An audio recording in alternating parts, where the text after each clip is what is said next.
Mi nombre es Litsi Fernanda Martínez Verástegui. Mi equipo está conformado por Jimena Mata, Yesenia Rábago, Montse Ruiz y Guillermo Méndez. En esta ocasión yo voy a hablar sobre los aspectos generales de la evaluación del niño.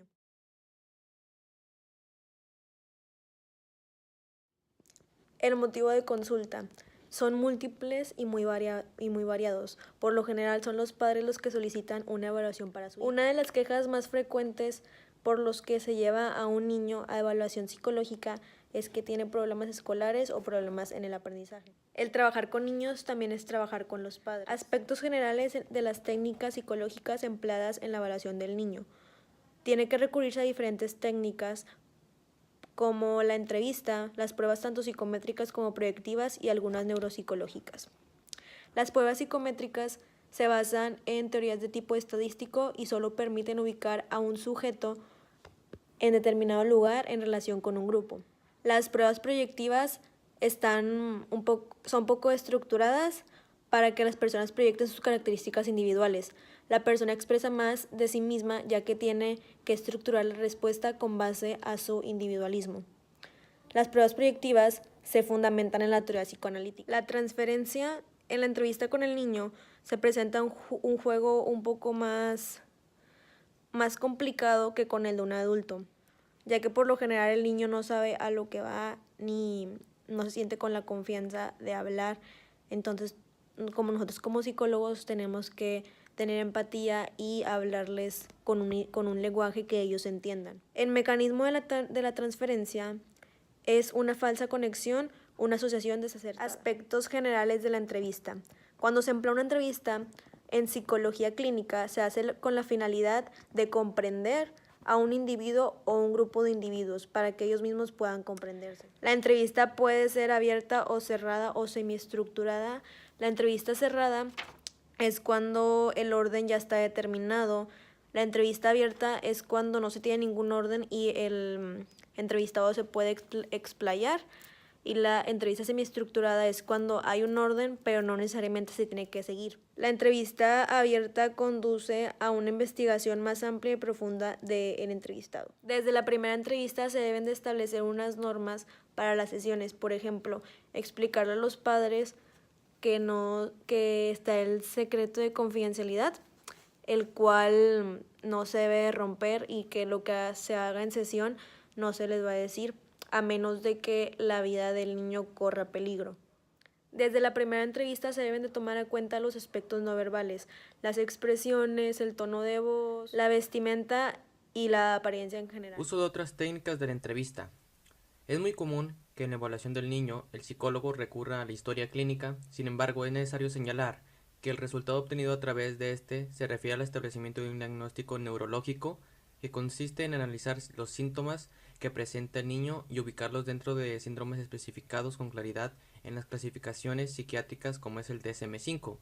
Los criterios específicos se han clasificado y están consolidados para ser congruentes con la práctica clínica y además de proporcionar evaluaciones dimensionales para la investigación y la validación de los resultados clínicos.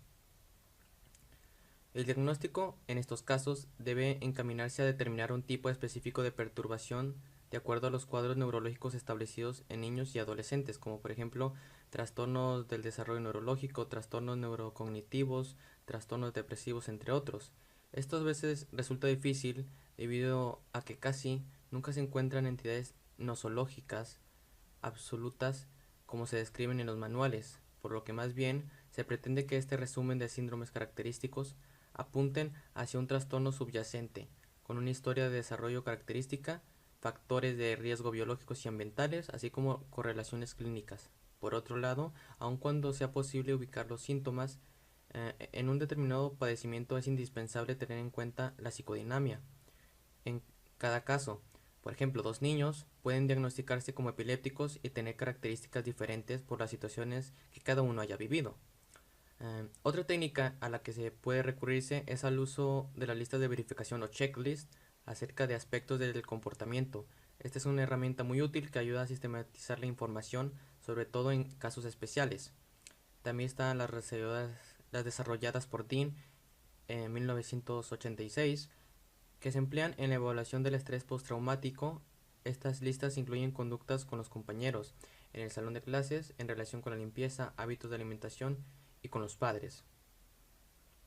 Aunque estas listas de verificación son de gran utilidad, sobre todo en la investigación, deben utilizarse junto con otras técnicas para tener una mejor comprensión de cada caso. El uso de las listas de verificación sin una preparación previa y sin complemento de otros instrumentos puede llevar a usos inadecuados que en lugar de ayudar a los niños los lastimen. Las diversas perspectivas teóricas en psicología clínica proporcionan una guía útil para entrevistar niños, padres, familiares y otras personas, cuya información sobre la problemática del menor resulta relevante.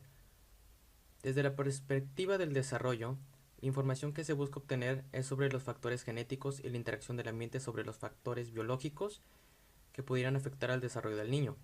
La perspectiva del desarrollo normativa se enfoca en evaluar si la conducta del menor es similar a la de otros niños de la misma edad y género.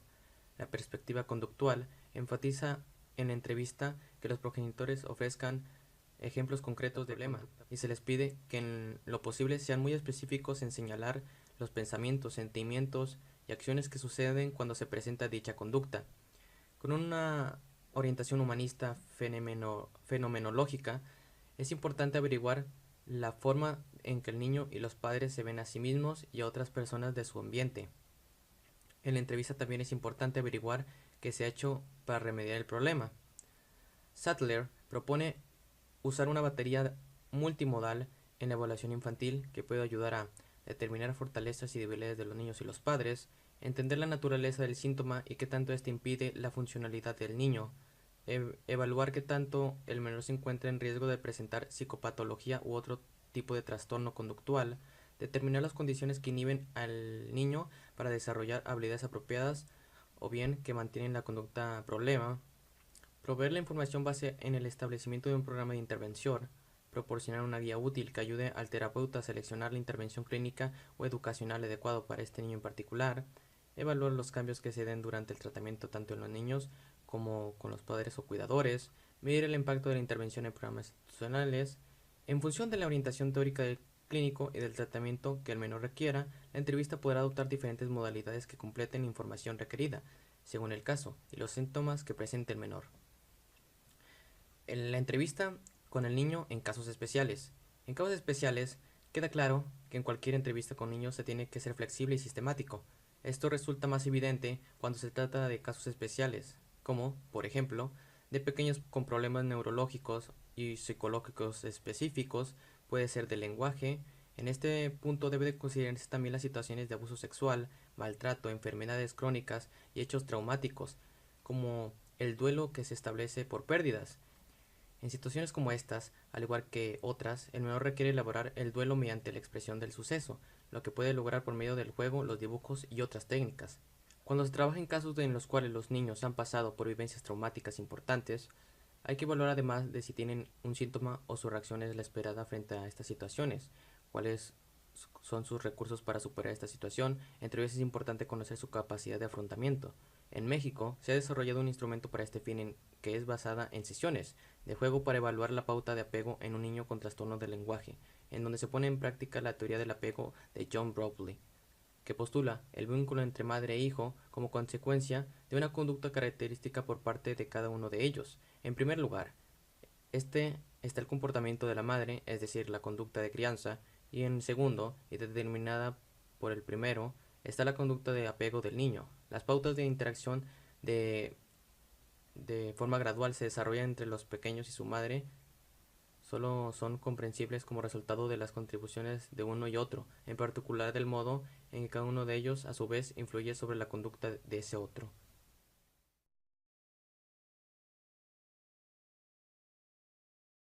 Y ahora continuamos con el análisis del capítulo número 2 del libro de Evaluación Infantil de Jerome Sattler, el cual comienza hablando acerca de la profecía autocumplida, que hace referencia a la clasificación o la etiquetación que se tiene a los niños dentro del aula de clases.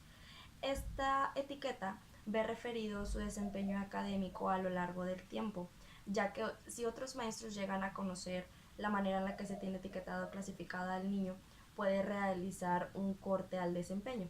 Esto quiere decir, si un maestro que tiene a un niño actualmente en tercero de primaria conoce la manera en la que se le tenía etiquetado dentro de primero de primaria o segundo de primaria, él puede continuar con esta clasificación cortando las metas y los objetivos que el niño puede alcanzar, ya que él mismo hace una manera de evitar darle el conocimiento al niño, ya que se tiene conocido que el niño no lo va a adquirir dado la etiqueta que él ya tenía.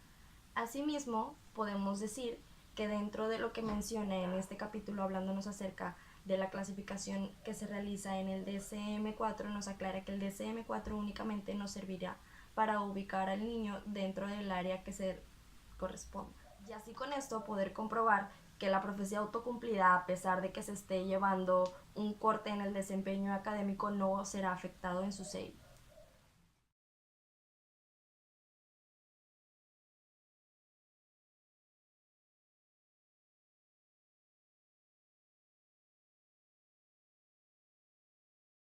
A continuación, yo estoy hablando sobre el tema de comentario, de clasificación y etiquetación.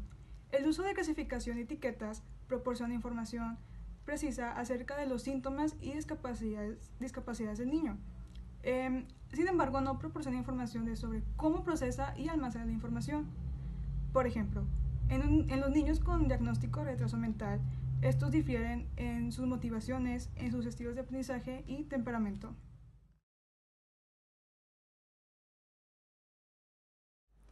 Controversia acerca del uso de las pruebas estandarizadas. Las pruebas de práctica de evaluación han sido puestas en duda, esto junto con las herramientas y las situaciones en que se llevan a cabo, debido a que los críticos afirman que los psicólogos clínicos infantiles y además los psicólogos escolares no toman en cuenta el bienestar del niño. Y además afirman también que las pruebas estandarizadas no tienen una medida perfecta y además que son de poca utilidad. Algunos procedimientos alternativos que proponen los críticos son las valoraciones de carpeta, los diarios y las respuestas orales o escritas. Además, presentaciones y exhibiciones son otros métodos de evaluación para alumnos.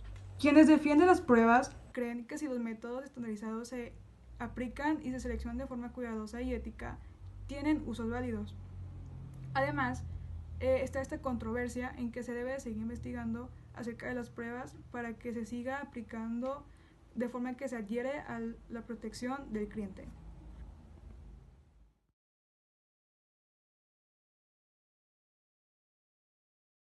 Por último, vamos a hablar acerca de las estrategias para convertirse en un examinador eficiente.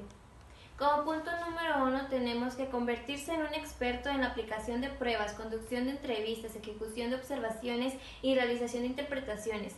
Cuando ya se tengan dominados los detalles técnicos de todos estos aspectos que acabo de mencionar, se tendrá más tiempo para interactuar con los niños y observar su desempeño. Claro que se van dominando a través de la experiencia y de la supervisión. Como punto número 2 tenemos que se reconozca tanto las fortalezas como las limitaciones de las técnicas de evaluación.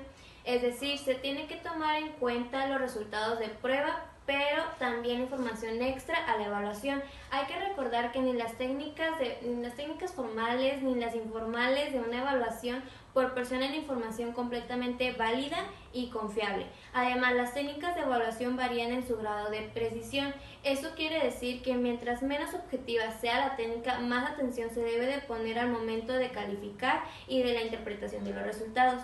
En el punto número 3 tenemos que se debe desarrollar la conciencia de sí mismo. Esto quiere decir que hay que estar conscientes ante cualquier necesidad personal que pueda perjudicar la manera en la que conduce la entrevista, y esto abarca también la conducta verbal y no verbal. En el punto número 4 tenemos que se debe de identificar con el niño. Se tiene que escuchar y poner atención a los niños. Aunque los niños no quieran cooperar, se les tiene que demostrar que se quiere ganar su confianza para ayudarlos y así establecer un reporte. En el punto número 5 se debe de obtener información adicional. Cuando se tenga dudas sobre la precisión de los datos de evaluación, consulte los expedientes académicos, calificaciones escolares e informes de maestros. También se pueden aplicar pruebas adicionales como entrevistas con el niño, a los padres, a los maestros en caso de que sea necesario.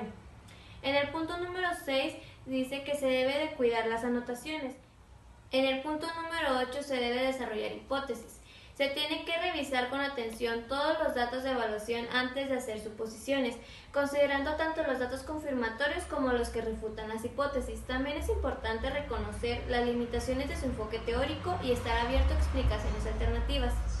En el punto número 9, se debe de aprender las tendencias del desarrollo. Se tiene que saber el comportamiento que es apropiado e inapropiado en cuestión del desarrollo. Por ejemplo, la conducta que se considera problemática en la adolescencia quizás se puede considerar normal en los niños. Por ejemplo, la enuresis nocturna, las fluctuaciones en atención y la impulsividad.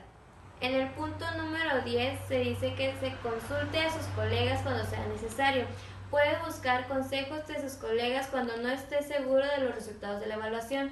En el punto número 11 se dice que se debe mantener al tanto de la literatura actual sobre la evaluación y la literatura sobre niños con necesidades especiales, para mantenerse al corriente de los avances en el campo de la evaluación. En el punto número 12 se debe de continuar disponible después de la evaluación para consultar y trabajar con el niño, con sus padres y la fuente de canalización cuando sea necesario.